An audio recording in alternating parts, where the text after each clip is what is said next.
Hey guys, today we're going to talk about 9 companies that either made high-end guitars primarily or majority-wise and have moved their business model over to accommodate the middle and lower price markets.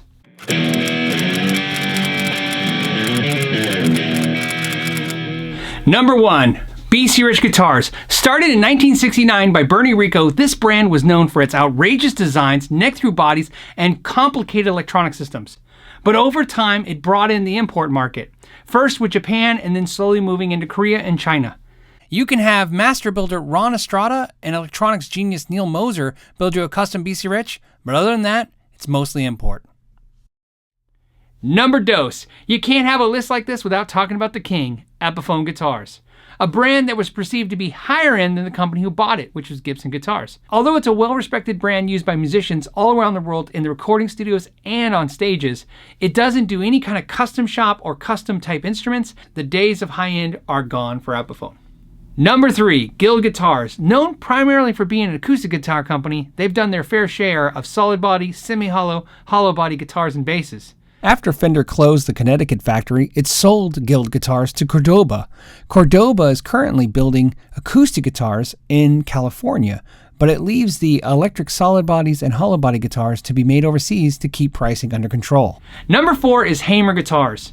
They made solid and semi-hollow custom shop guitars that were amazing. In fact, a lot of them really harken to how PRS looks today. The brand shared a factory with Ovation Guitars in Connecticut before being shut down to make Guild Guitars once purchased by Fender. There are currently only a few Hamer models made and only in the import line. Number 5 is Kramer Guitars, a unique brand because it hit an all-time high and an all-time low. At one point, it made Gibson and Fender shake in their boots. It was a brand on the lips of every musician out there and it could do no wrong. It brought in import guitars and slowly those took over until there was almost no American-made or custom shop high-end models left. The brand is not gone forever, but it is limping along as Gibson owns it with a very flat-line response. Number 6 is Parker Guitars, a brand that had very small but loyal following. Over time, they also brought in the import line, and I think that was one of the things in this particular line that hurt it the most. There's no doubt that giving an instrument with a very unique appeal a mass-produced audience could definitely oversaturate the market quickly. At this point, they are no longer made in any form whatsoever, although it's rumored constantly that they will be brought back. But my guess is if they bring it back, it'll be an import-only line. Number 7 is another one that's on the list, but it's uniquely different, and that's Reverend Guitars. And here's why it's uniquely different.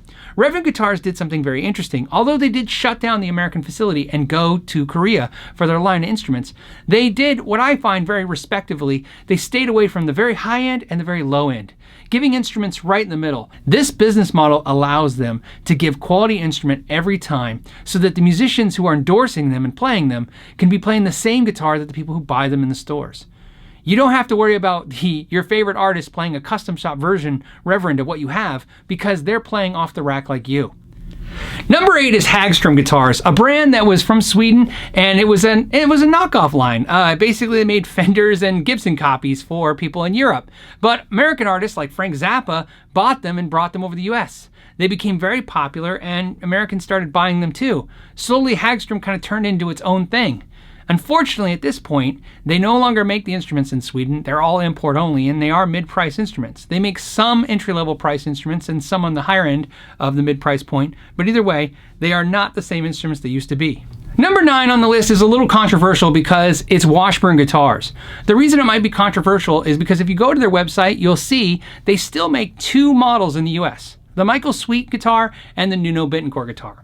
Although these guitars look like they're most likely ghost-built by somebody else for Washburn, it still doesn't take away from the fact that they're currently still making 2 models in their high-end market in the US. But at this point, Washburn has become a 99.99% import mid-price product company. Focusing primarily on acoustics, they want to dominate the entry-level to mid-price market, and this is a company that has, in the last 6 years, moved from doing all levels of the business, from high-end custom shop to American production to mid-price to entry-level to just mid-price and entry-level. Although this brand might be stronger for it, it still makes the list. There you have it, 9 companies who have moved their business model to a more price-friendly market.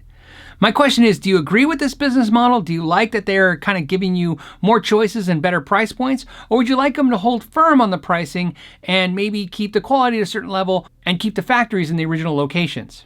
It'll be interesting to see what you guys comment on, and I'm sure we're going to have a lot of different opinions on this. As always, I want to thank you for your time, and until next time, know your gear.